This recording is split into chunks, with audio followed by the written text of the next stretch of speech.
everybody, this is Greg-Petix. Today we're going to look at the best of High Times Comix, Volume 4. I looked this up on the internet. I'm pretty sure this is the only best of High Times Comix that exists. I think the number 4 is because this was part of the Best of High Times series. The other ones had some comics in it, but this is all comics. This is probably the best comics anthology that you might have not heard of. I didn't hear of it for most of my life. I happened to find it cheap somewhere. I can't even remember where I bought it. And the contributors to this, the quality of comics, I had no idea High Times had such good taste in comic strips. Man, there's like heavy hitters in here, as you shall see. But this is, if you ever find this, even if you got to pay $10, $20, I mean, this is some gold, and I'm pretty sure a lot of this I've never seen reprinted. I know I haven't seen everything, but it, I've read a lot of certain of these series, and I've never seen these comics before by these artists. So we have a start off with a cover here, and it's just a pastiche reprints of various panels from many of these comics. Kind of a lame cover. We have the contents page. So we started off with one of my favorites, Paul Kirshner. Paul Kirshner, just such a not a jack of all trades. I was trying to say he's just been everywhere. He's heavy metal, drew spot ills for New York Times, Screw Magazine, even Marvel's Crazy, and of course Epic Illustrated. And he was just he did like European graphic novels for this Swedish writer, I believe. He's just done so many stuff, all of such a high quality. He was a apprentice assistant to Wally Wood for years, and actually, according to his website, even though it's not credited, Wally Wood inks this, or helped him to ink it. He probably ran out of some time and asked his old buddy Wally to help him ink it. So if you've ever read Dope Writer, it's Paul Kirshner's long-running character. Even preceded his appearances in High Times. He was in some other magazines. Then he started appearing in High Times pretty regularly all through the late 70s, mid to late 70s, 80s. He's still making new Dope Writer strips every now and then.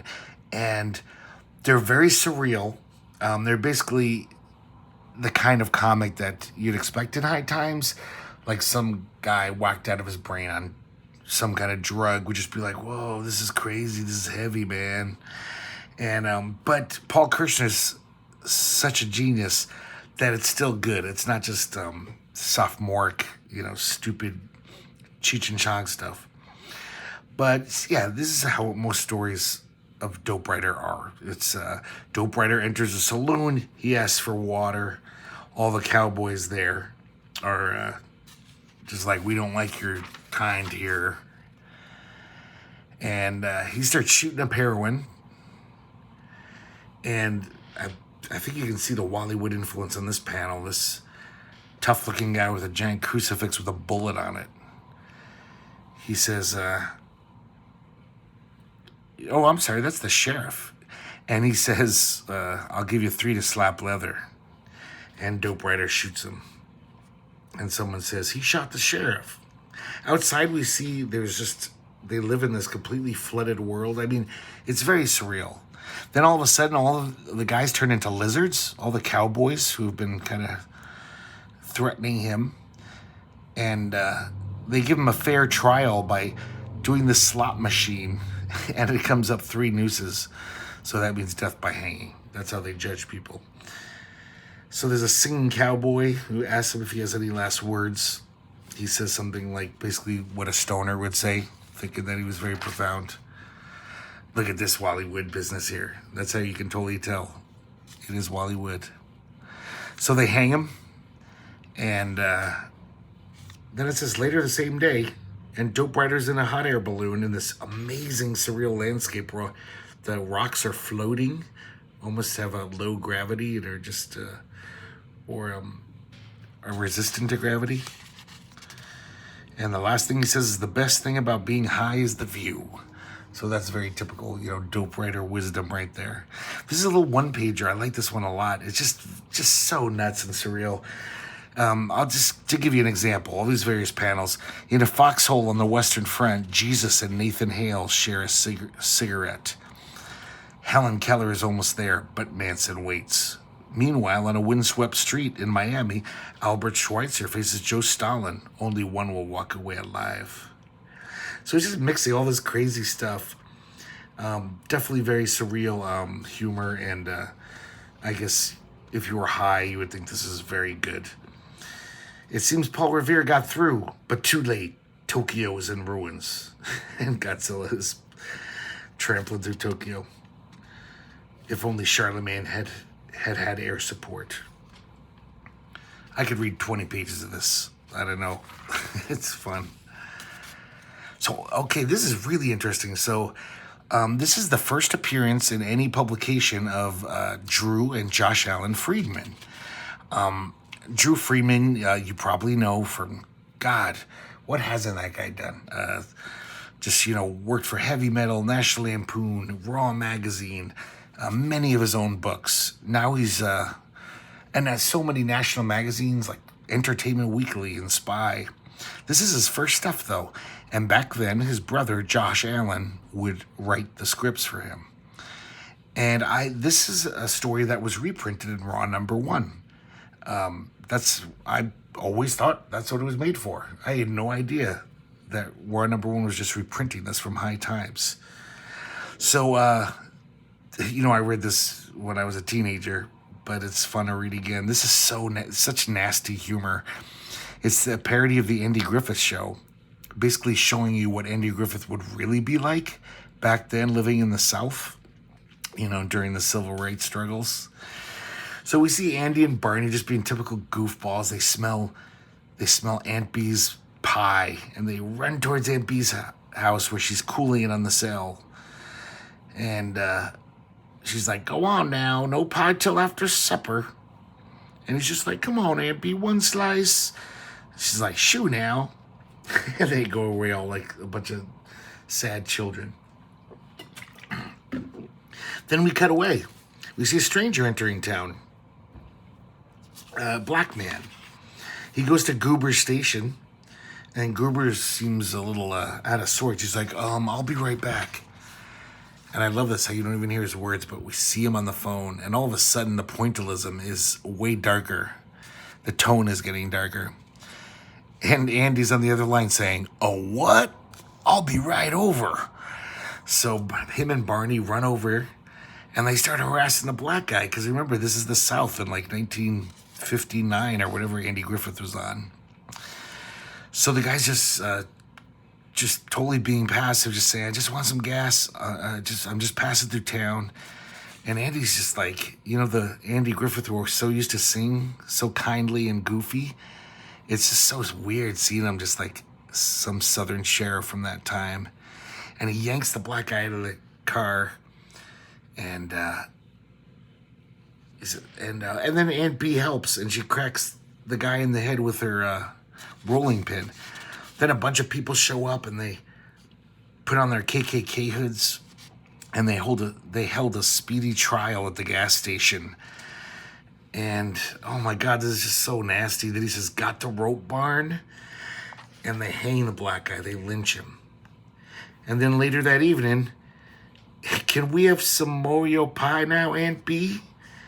Just a totally goofy ending after this. I mean, this is the blackest of satire. But man, I remember reading that as a teenager, and it still packs a wallop. And so we have this another story by the brothers Friedman. And this is what Fred Mertz would get into on his nights off. And one night after a taping of I Love Lucy, the cameras follow him. He gets all dressed up, goes up to Harlem to check in on a stable of prostitutes and collect his money. Then he goes to his numbers racket and a pool hall to collect his money from those guys. A heroin shipment comes in. He's there to count pay off the guys and weigh the junk. He buys corpses from Potter's Field to sell to Gerber's baby food. And then to close out the night, he goes to the Half Note Jazz Club and lays down some bass for Charlie Bird on sax. So I just love this. It's like typical Friedman stuff, like taking these weird, dumpy, goofy old celebrities and giving them some, mythological past. Here's a faux ad for ugly baseball cards. Prevent premature ejaculation with ugly baseball cards. So it's just pictures of the ugliest baseball players who have ever been in the major leagues. I don't know if they made these guys up or if these guys are real. I think they made them up. These guys look too homely and weird. But this is just a beautiful example of, especially back then, how Drew Friedman loved just drawing weird, old-looking dudes and repulsive-looking people with all their liver spots and their acne and their skin tags. But this is some good stuff. And this is kind of a little mini epic, the Brothers Friedman again. This is the history of Wayne Newton, the living history of Wayne Newton. And I don't know how much of this is true, but it's fun as hell. It's I'm pretty sure a lot of it's, based, there's a skeleton of truth, and then they just add all this funny stuff. So I guess I didn't even know this about Wayne Newton. He was a really talented little kid. He could play like 8 instruments, sing he had a very high-pitched, almost womanly voice, but people really liked it. It was quite beautiful, his voice, apparently. And he was just very talented. He could sing and dance, a consummate entertainer. And he was like one of the few youngsters in the late 50s who didn't do rock and roll. So all these old people loved him. The people who would go to like Vegas and stuff. And they thought he was such a nice young lad. And I don't know, I'm sure this is exaggerated, but I just wonder if Wayne Newton was really this big and bulky. Because it's hilarious to me the way he draws him with his tiny head. So apparently, though, he was the butt of a lot of jokes because he had that effeminate voice. And he was kind of adenoidal. It looked like he had a glandular problem. So people are always, he's very distraught over how all these comedians on TV make fun of him. He tries to change his image in the late 60s, get on that hippie bandwagon. Doesn't really work. So when he hits rock bottom and, he's gaining weight, even more weight. But then Howard Hughes, I guess, was a pal of his. And of course I say that. This could all be made up. This is Josh Allen Friedman's script, but I'm going to take his word for it. And I guess in the 70s, he started working out and becoming like a kung fu guy and changing his image, kind of becoming this macho man. And that's the Wayne Newton I knew from a kid. This is the guy I'd see on Johnny Carson in the 70s. He always looked like that, this panel. But they have him here like totally threatening Johnny Carson. Like, enough with the fag jokes. Because people would always, make fun of his masculinity. So he's the king of Vegas at this time. He's packing in all the houses, all the casinos. I think he buys a casino. And, this is definitely not true. At the end, he sells a third of a casino, trades it, because it's going to cost a lot of money to get plastic surgery so he can look like the weird little adenoidal guy he once was. And he's singing Dankeschön. That was Wayne Newton's big hit. It's still sung in the karaoke a lot. Here we got Bill Griffith. And this is fun. This is another little epic. E Pluribus Pinhead, the Zippy campaign. And every page or every 2 pages is another chapter. And you probably know Bill Griffith by now, obviously. Great underground cartoonist for years. Really one of the better underground cartoonists. He actually didn't just put stoner bullshit and, tits and ass. His comics are really good. He co-edited Arcade Magazine with Art Spiegelman, one of the best undergrounds of all time, which we'll probably be looking at soon. But then he created Zippy the Pinhead in the 70s, and that became his Mickey Mouse. People just love Zippy. I never quite got the appeal of Zippy. I love all the stories around him, but his character is not funny to me. He just always says these non sequiturs, these surreal non sequiturs. but I always like the stories around him. But the whole joke of Zippy just like saying nonsense to whatever anybody says, every now and then there's something that's a little funny and clever in him, but kind of rarely. But still, this is a great story. If you like Zippy, if you like his shtick, you'll really like this. I love seeing the art in color. At this point, this is like 1980. I don't know if Zippy was ever published in color. So this might be a first, full color Zippy comics. So basically we have the typical thing, you know, we got this corrupt political party. They're just like, we just want some patsy that we can, tell them what to say. Fresh face and an empty mind. So just find me some moron who'll, can win the election, but we can tell him what to say and do, which is kind of probably how politics really works in this country. This is just overt, goofy satire, but there's a lot of things in here that are like, wow, he's telling it like it is. This is some real truth here. So they find Zippy in a bar, obviously saying nonsense, being silly. But Zippy does have this weird charisma. People all around him always seem to be like, yeah, man, you make a lot of sense. I agree with you, even though he's just nuts. So they punch him into the computer, see if he's a viable candidate. Turns out he is. And he starts running. And, he's not changing him. He's saying ridiculous thing. He says, I will issue everyone a 63 Chevy, a bottle of Tylenol, and a Lithuanian passport. In return, I demand Martha Ray and 40 Unitarian choir boys.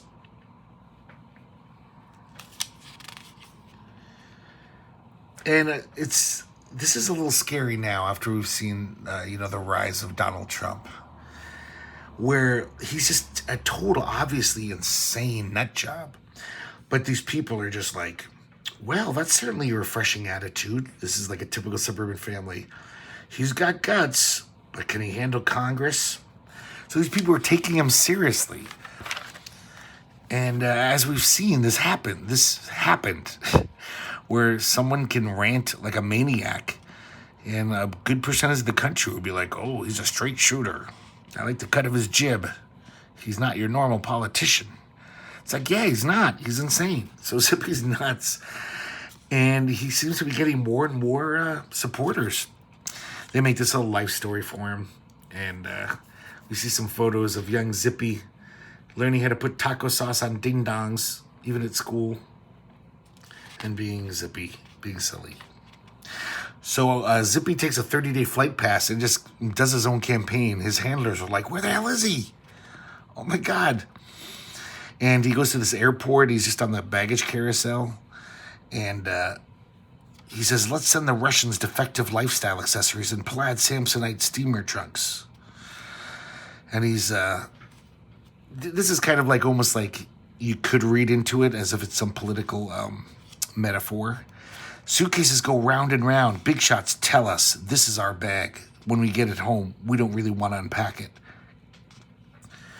So people are listening to him, and this guy says, he doesn't hem and haw like Jimmy Carter and the rest. No, he comes right to the point. So he's actually winning people over with this nonsense. He's on Johnny Carson. He's huge. And his handlers are freaking out. They're like, Zippy, just at least tell us where you're going to be next. Fill us in. What the hell are you doing? But it's working. Zippy's all by himself is just winning the country over.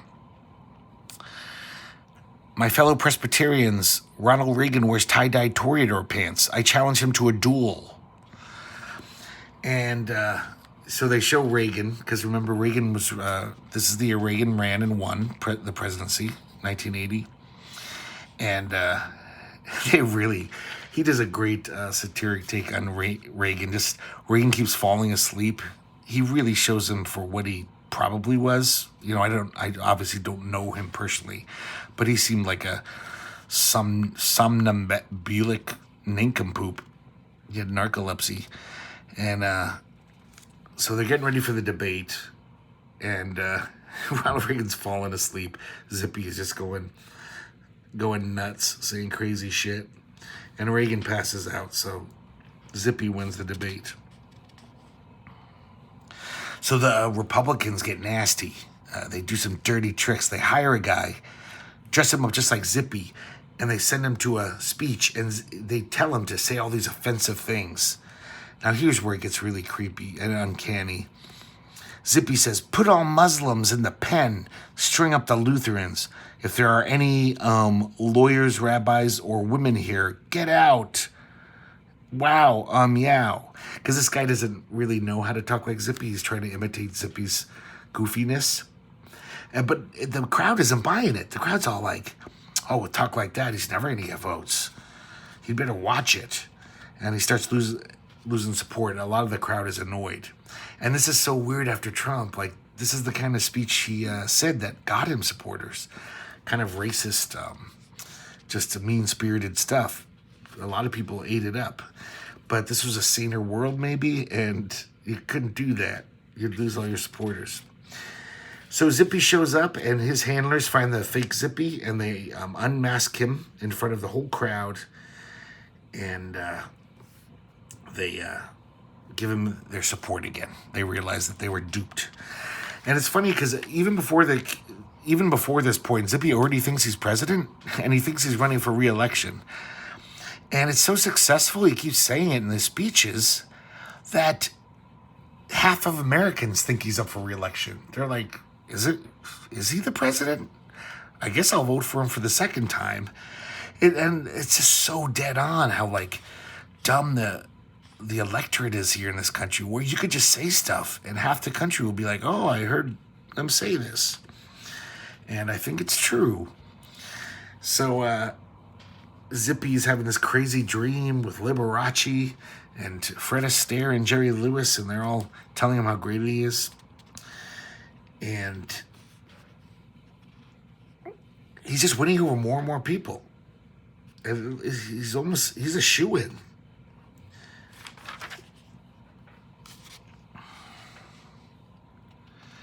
This is just some nice art. That's the thing, my problem with Zippy is a character. I always love the art. Like his single comic strips that are in the newspapers. I haven't read many of them, and I'm not that much of a fan. But God, that's probably the best drawn comic strip on the comic page in the newspapers, which isn't saying a lot. That's damning with faint praise. But he's got chops, Bill Griffith, man. He's a great cartoonist. And then it looks like this is where it gets real. Where like Zippy goes before the Trilateral Commission and basically in his own inept, insane way says, I'm not going to play ball with you guys. I won't play baseball with the pre-literate commission. He's not even sure what he's talking about. But they're like, get him out of here. You know, we knew this would happen. This guy's uncontrollable. We can't control him, so we're going to take his support away. So all of a sudden, you know, with the Trilateral Commission and the powers that be, Zippy totally loses most of his support. But Zippy's handler has an epiphany. He has this a visitation. And this weird-looking blob just says, Zippy can win it without the help of all these fat cats. Zippy he can win. Just don't give up. So Zippy's going to have a Las Vegas fundraiser with Liberace, Wayne Newton, Sammy Davis Jr., and Pink Lady. There's an old reference that if you're younger than me, which most of you are, you probably won't understand. So it's a huge success. And then this journalist, we find out from her that there's this what's the word I'm looking for? A scandal where it turns out Jimmy Carter and Ronald Reagan, they've been having secret meetings and basically like combining to their powers to shut down Zippy. And the news comes out, and you know, Zippy continues his grassroots campaign, just shows up at people's houses and spouts nonsense to him. Excuse me. And yeah, the news comes out, and Zippy's just soars, and he's elected president. The night he's elected president, they can't find him. He's in a laundromat.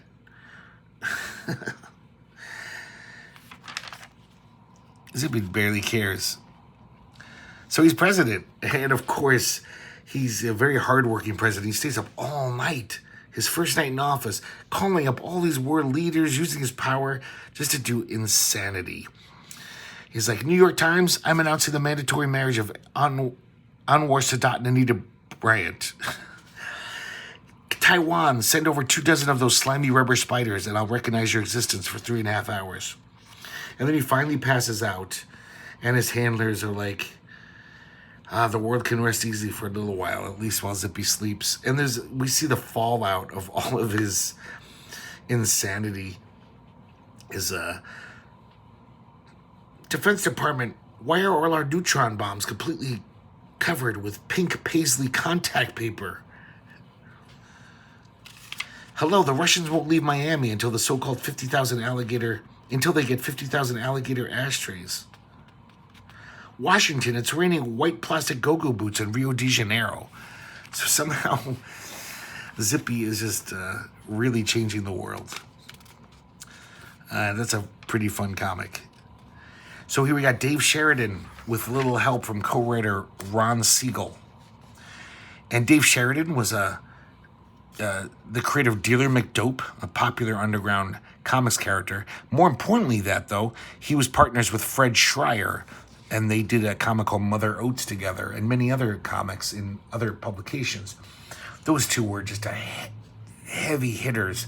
When those guys combined their powers, they did some of the best underground comics ever. The best psychedelic, crazy, beautiful shit you've ever seen. So this is his character, Dealer McDope. It's drawn in a very straight, like, this could be in Mad Magazine. I've never seen Dave Sheridan draw like this, just with, like, the gray tones. Like, this could be, it looks like something from Crazy or Mad or Cracked. And this is kind of not much of a story. Dealer McDope is sent down to Peru. There's going to be a conference about cocaine and coca, the coca leaf.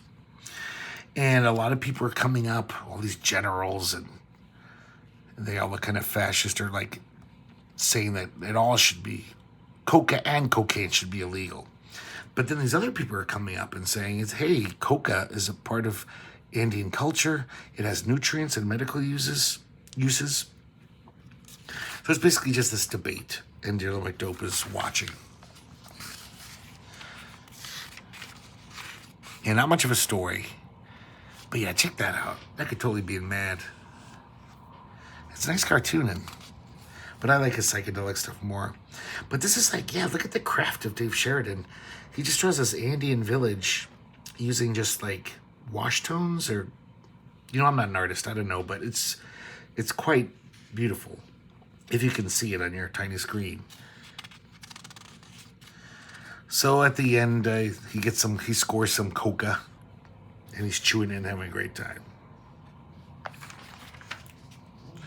We have a nice little portfolio by S. Clay Wilson. These are a couple of his pages from The Checkered Demon, and some of his paintings, which at this time in 1982 were on display. And there's an interview with him by another great underground cartoonist, Joe Schenkman. Yeah, we got some nice typical S. Clay Wilson, Pirates Use Dope. Well, I should have said what these other paintings are called. A biker roars past a hitchhiking Ruby the Dyke, his famous character. A lady vampire flirts with the Checkered Demon. His paintings always had obviously a narrative component. Here's the interview. And so this is another revelation. Peter Bagge, 1980. I mean, he was doing the comical funnies then, like one of his first little newspapery type comic. Look at, you'd barely recognize this Peter Bagge, right? But it is Studs Kirby. This is some of the earliest Studs Kirby. And, Studs Kirby is just a radio shock jock, or one of those guys like Rush Limbaugh, a blowhard. And he's kind of a right-winger. And people call in and he just berates them. And so that's the humor there. I assume you mostly know Peter Bagge, who are listening. But, he's the creator of Hate. So that's his claim to fame. That'll be on his gravestone. Now we can definitely see early Pete Bagge coming through. This is the Thoroughly Modern Morons. Show you how you can become part of the It generation. The Hipster's Guide to Living in the 80s. And this is very typical Peter Bagge content. Just making fun of hipsters and these cool people who are so, like, you know, rich yuppie types, but they're kind of groovy. They've got a quadraphonic hi-fi, and they've got video games and a drum kit, and they listen to pretty cool music, and they subscribe to the cool magazines and read cool books, but they're pretty shallow, moronic people. Yeah, I like this crazy early Peter Bagge when he was really exaggerated. And here's another one. I think this was written by his brother, or at least co-written by Doug Bagge. His brother Doug Bagge used to co-write a lot of stuff with him back in the early days of his career. Funny guy. And this is called Dying for Dollars. It's a show where three old geezers go on, and then they subject them to various things like electric shock, freezing cold, scorching heat, and people bet on who will die first, and then they can win prizes. So a little satire of game show culture. So this is nice. This might have been the first full-color Freak Brothers. This is from like the late 70s. These were in High Times, and they're collecting these here. So this is Gilbert Shelton, you know, obviously the creator of, writer and artist, at least penciler on these, of the Freak Brothers. And this is the years when Dave Sheridan was inking for him, which was a lot of years, almost like a decade or more. Dave Sheridan was his chosen inker. He definitely gave it a little more detail. Dave Sheridan's a very intricate cartoonist. This first story is just a typical silly Freak Brothers story where there's a Freak Brothers look-alike contest with a $1,000 prize at this bar. Of course, they see the sign right after, for the first time in years, they decided to change their look because they didn't want people hassling them after seeing themselves in High Times. They're like, oh, everyone's going to be bothering us now that we're in High Times, so let's change our look. And then also at the same time, the head of the FBI or the police, he wants all his men to go undercover as the Freak Brothers to bust this show because they know that all these guys, you know, all these drug users are going to be there. So the contest begins. All these guys come out dressed like the Freak Brothers. And the actual Freak Brothers couldn't find, like, any of their old clothes, so they can't even compete. So all this, the cops reveal themselves. They're like, you're all under arrest. And everyone starts freaking out and running. But luckily for the Freak Brothers, they're the only ones who weren't busted because they didn't look like the Freak Brothers. They look like normal people, non-hippies.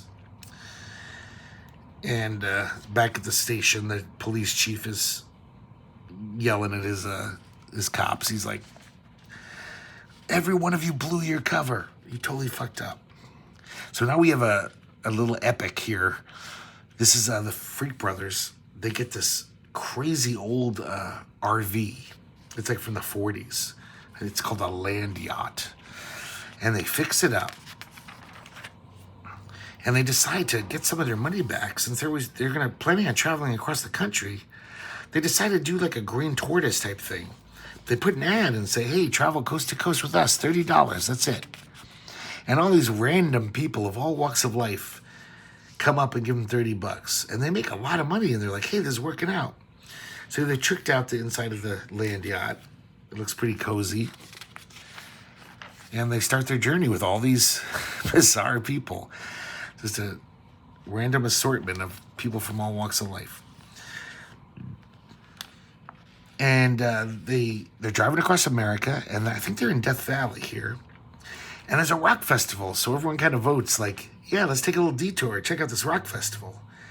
And they totally drive down the mountainside to avoid the traffic jam going into it. And they get there, it's this crazy event, and he really goes over the top describing how crazy this rock festival is. It's The early part of the evening is filled with the music of ordinary drifters, social misfits, and drug offenders. We see this old lady singing. Around midnight, the last of the badass cowboys is chased off stage by a performing band of authentic Mexican banditos. Sometime later, the program climaxes with a combo of genuinely primitive renegades from the Sierra Madre. But everyone misses it because everyone passes out from the beer. There's like all this beer being sold. This is pretty nice art. Then the next day, they head out, and they do a hit and run motel pool raid. Everyone cools off on the bus. So now the next chapter, we get a new some inking help from Larry Rippey, the famous underground cartoonist. He helps on this inking. So now they're in the Deep South, and Fat Freddy wanders off, and he sees this like military maneuver, like the Navy is landing on the beach, and he's like, "Oh my God, what the hell happened? Shit, America's being invaded." It turns out that they're just Civil War reenactors, but they're the Confederate Navy. So he comes back, scores some good drugs, share with his friends, and then the dreaded Southern sheriff shows up. You know, typical corrupt sheriff. He's the judge too. He's the guard at the jail. They put them all in jail. I'm sorry, he puts them all in jail. Everyone from the bus. But it's in this little crappy plywood trailer, so they escape easily. And then the joke at the end is like his deputy's like, "Hey, they're all escaping." He's just like, "I don't care. I got their money. You know, they paid their fine. So that's fine." That's a scam he does. He just busts people and then just so he can find them. So their land yacht keeps breaking down. They keep fixing it. They finally make it to New York City. And this is his parody of like what Times Square was like at this time in the late 70s. I've seen it myself. I was a little kid. It is as nasty as the movie show. Like, you know, Taxi Driver, The Deuce. This marquee for this theater just says kitty snuff, also razor sex. And everyone in the street is like a pimp or a whore or drug dealer.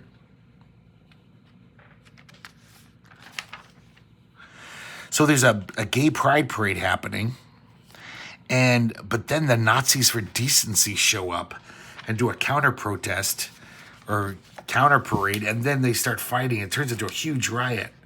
So the cops show up in clown makeup because it's Halloween after all, and they wanted to have some fun. And then they just bring out the street sweepers, and they just mow everyone down. The cops are shown to be pretty bad in this. And then when they come back, all the street thieves, have completely stripped their land yacht. So they run around to all these pawn houses trying to track down all the parts, and they find them in the next 24 hours. But then they get arrested for leaving that land yacht. And the judge is going to throw the book at him. And all of a sudden, Fat Freddy and the other guys pull out machine guns. And there's this amazing battle tableau, like from Sergeant Rock. And the reason why is because this is all a dream. And we see Fat Freddy being woken up. And he's eating all the hash brownies for the party tonight. Typical Fat Freddy. Here we got another one. This starts with like a one page. I thought this was like a solo strip. But this is just a comic that Fat Freddy's reading in the paper. And Norbert. And it's about this cocaine sniffing dog, to be specific. And it's interesting. I've never seen kind of this wash tones here.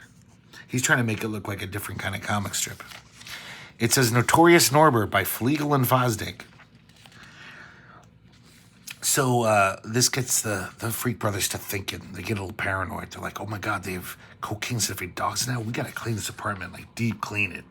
So they vacuum every inch, figuring there might be cocaine particles in their apartment. And then this really hot chick shows up.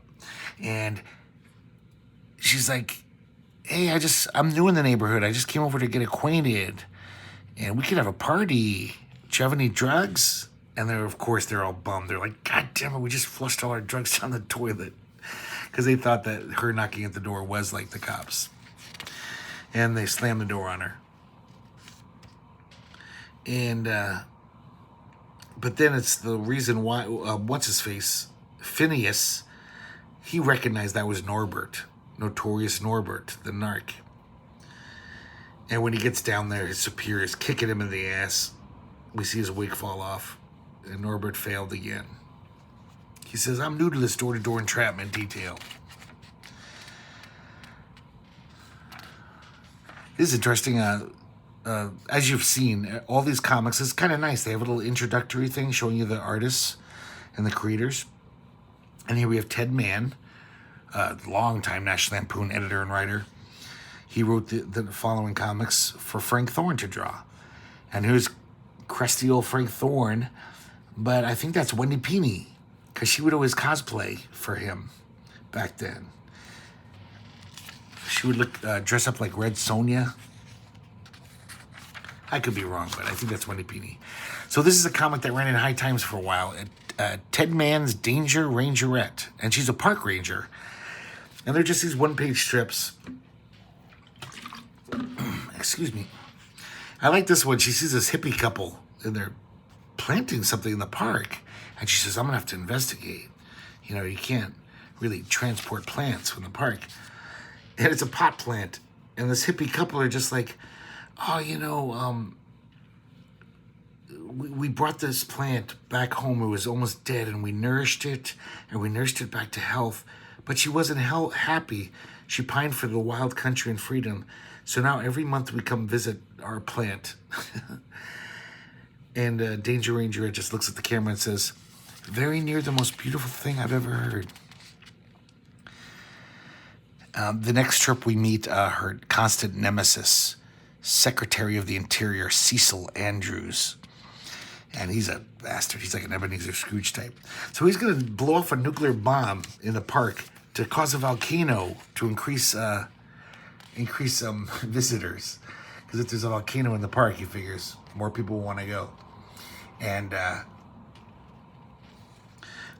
this guy who rides a grizzly Lenny, who rides a grizzly bear, he tells Danger Rangerette she calls the president. And the president puts the kibosh on it. He says, you're not only the president is authorized to order the creation of a new volcano in a national park. Here we have the saga of the great white moose. There's this great white moose. He's like the biggest moose ever. And this guy's been hunting him for years. Reverend Mackenzie. He's got one arm because the moose ate it years before. So he's very much obviously a Captain Ahab character. And they're going to have this total duel. They're facing off against each other. He's got a big gun, a blunderbuss, it looks like. But Danger Rangerette makes peace. She gets in between them. She shows him that the moose is really just a sweet, loving animal if you show it some affection. And then she convinces the moose to hold the sign for his weekly sermons. Very weird ending. Here we have this bogus tree surgeon who lost his license. His practice was restricted to ferns after severe malpractice as a tree surgeon. She recognizes him, and she instantly calls the American Society of Tree Physicians and Surgeons. And they nab him. And they put him behind jail. Here we have Cyrus Andrews again, the Secretary of the Interior. I'm sorry, Cecil Andrews. And he's doing some slant mining under the park, trying to get some valuable elements. And Danger Rangerette finds out about it because her bear friend just falls into the earth. And she calls the president once again. She likes to narc him out to the president. What a pleasant surprise. So in High Times, Kim Deitch would contribute comics. This is like the slow years after Underground's kind of collapsed in like 73, 74, 75. So he found a home here. And this is a great, funny little comic strip like most of Kim Deitch's. It's a screen favorite of yore, Larry Farrell. And he's talking to his agent. She gets him a really shitty gig on a game show. And he's like, I can't do it. A former star of my magnitude, I'll go incognito. And so he shows up in blackface. And when his manager comes to pick him up, because he lost the gig, obviously, she says, I can use a butler at my dinner party tonight, so be at my place by 5 this afternoon. And don't you dare show up in blackface. Here we have this father comes home to his ex-wife. She's like, I'm supposed to pick up our daughter for the escapades. And she's like, no, she went to the Sex Pistols concert. And he's angry, but he trips and falls, and then the punky daughter comes home with her punky boyfriend. And he totally passes out on the sofa. And the punk rocker says, hey, I had no idea your father was such a sleaze. Here we got the Waldo lowdown. Kim Deitch's famous character, Waldo the Cat. Not famous, I guess, but if you like Kim Deitch, he was a recurring character, I should say. So he's hanging out with Jake Mishkin, his crazy buddy who just got released from the sanitarium. And Waldo's his imaginary friend, basically. And he says, how come you don't look like normal cats, like in a pet store? He's like, well, let me tell you a story. My mom was on this like kid show, and the Laughing Clown Cartoon Carnival. Turns out the Laughing Clown was a pervert, and he fucks the cat. So that's why Waldo looks so weird, because his father was a clown, and his mother was a normal cat. And he's having this conversation. The guys from the sanitarium show up, and they're like, yep, there he is again talking to himself. And then, of course, they can't see Waldo. And he's feeding sips to Waldo, like he was here, but he's just obviously pouring his drink into the air because he's insane. And here we have another Waldo the Cat story. This is kind of I think, a parody of Jack T. Chick stuff. It looks like it, because Jack T. Chick would always draw God with that no face thing. And it talks about that Jack T. Chick philosophy of Christianity, in which it doesn't matter how shitty you are, as long as you repent on your deathbed, you're fine. So Michigan's being judged in heaven, and Waldo shows up, instantly gets his wings, and he's like, yeah, I repented at the very end. You gotta know the angles, Michigan. So the angel takes Michigan, because it's too late for him, he didn't repent, and he throws him into the he's gonna throw him into the lake of eternal flame. But Waldo says, hey, man, I talked to the guys in charge. I fixed it so you'll be reborn. And then he's reborn as this little baby, but he looks just like his face is the old, ugly Mishkin. So, of course, the father collapses, saying, I don't care what you say, it's not mine. Of course, it's all just a dream, because none of this crap is real, right? And the guy at the Salvation Army is like, hey, Mishkin, wake up. The sermon's over. We can eat now. So he was having a dream during Mass. I did not know this either. Spain Rodriguez did Trash Men comic strips for High Times. Just these little one-pagers, just showing little adventures of Trash Man fighting the man in his post-apocalyptic future. Nice stuff. It's kind of truncated. Just seeing Trash Man in a one-page strip, though, it's not enough. Here we have very early Joe Coleman. And this, I don't quite understand why this would even be in High Times. Like, this is what's weird about High Times. You know, it's not just comics for stoners. This would give you a bad trip, this comic. This has nothing to do with, ooh, it's fun to get high and let's have fun. This is just a great little character study of this cowboy preacher who's just totally fucking Old Testament. He's definitely Old Testament. And he comes to the city. Look at this art, just beautiful Joe Coleman. Just this is like one of his earliest comics. He's such a good craftsman already. Beautiful stuff. And he goes to the big city, you know, the decadent city, and he starts his mission.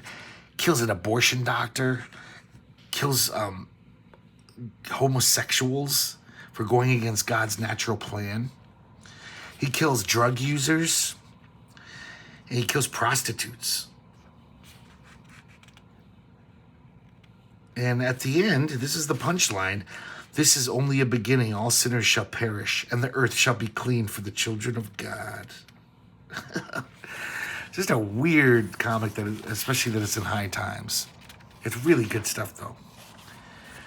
This is great, and I've never seen these reprinted anywhere. I've got the complete Crumb. I don't think they reprinted this. But this is Me and Big Joe by Michael Bloomfield, the famous English musician. And in the late 60s, he was just traveling America because he loved the blues so much. He was trying to hook up with all these old bluesmen, but they were all dying off, and he wanted to meet them all. So the one who he kind of hooked up with first was Joe Lee Williams. And just a weird, eccentric old guy, but he had a lot of knowledge about the past, and he knew a lot of the old bluesmen. So every now and then, he'd be like, we're going on a road trip. I'll take you to meet, all these great names, Tampa Red, Tommy McLennan, Kokomo Arnold. He met all these guys through this Big Joe.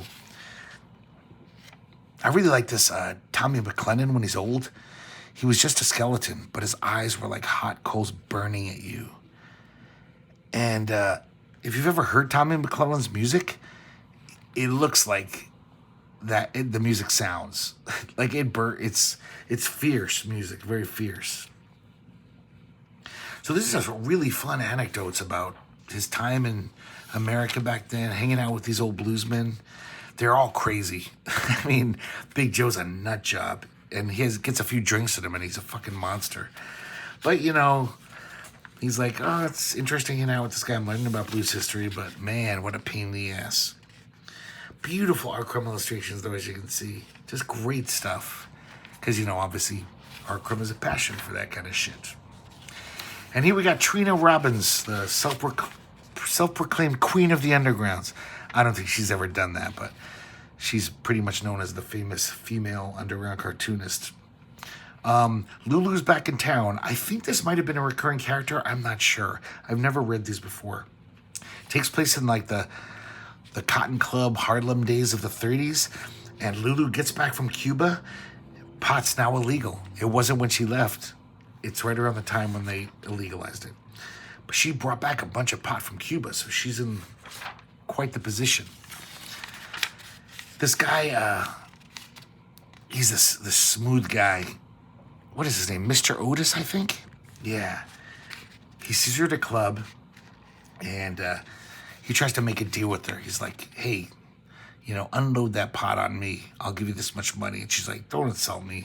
I can sell it for way more than that. This is another example. It's so sad of Trina. She always did airbrush, even in her black and white stuff. But look how dark this is. This is just annoying how badly it's applied. It could be the printer's fault, of course, but I've seen her do it before. She uses the airbrush and then she makes it too dark. Like she just didn't have it down, or at least for reproduction. She didn't know how to do it so it would reproduce right. So after she leaves the club, these shady guys are following Lulu, and they're basically like, hey, this is our turf. We're the only ones who sell pot here. Mr. Otis comes to her rescue, kind of. They already take off, but he's like, are you all right? And they have sex. And he's like, now that I'm your man, you're going to let me in on the deal, right? We're going to be partners. And Lulu's like, let's not talk about that now. Lulu's a pretty savvy chick. She knows what she's doing. And Otis shows up the next day after having sex with her. He kind of thinks like, oh, no, I can strong arm her because she's my woman. And she says, meet me at the harbor tomorrow. I'll have the stuff. The next day, he's like, where's Lulu Bell? And she says, Mr. Otis. And she's on the ship heading for France. And he's like, damn it, Lulu. But then those goons show up, the ones who control the racket, the reefer racket. And they're chasing Otis. But Otis runs up on the ship. And I don't know how he gets on the ship without a ticket, but guys are shooting at him. But the ship sails away. So Lulu and Otis are going to head off to France. I don't know if we ever see that story, if it's ever continued. But there you go. The Best of High Times Comix, Volume 4. The only edition of Best of High Times Comix. Please buy this. This is such a good addition to any comic collection. An amazing anthology. I think this came out in 82. It's very strange. I've never seen... Has no copyright information. no date. So I wonder if these are all in the public domain now. I doubt it, but that would be nice. I should have mentioned, too, it's edited by Larry Sloman. Gadabout. He's always popping up in interesting places, Larry Sloman. And I had no idea High Times had such good comics. I would have read High Times more as a kid. I never liked pot, so I never read it. But, man, these are some good comics. And I imagine there's a lot other good comics in High Times that I don't know about. So maybe I'll be picking up some of those. So thanks a lot for watching, and I hope you enjoyed it. And have a good night.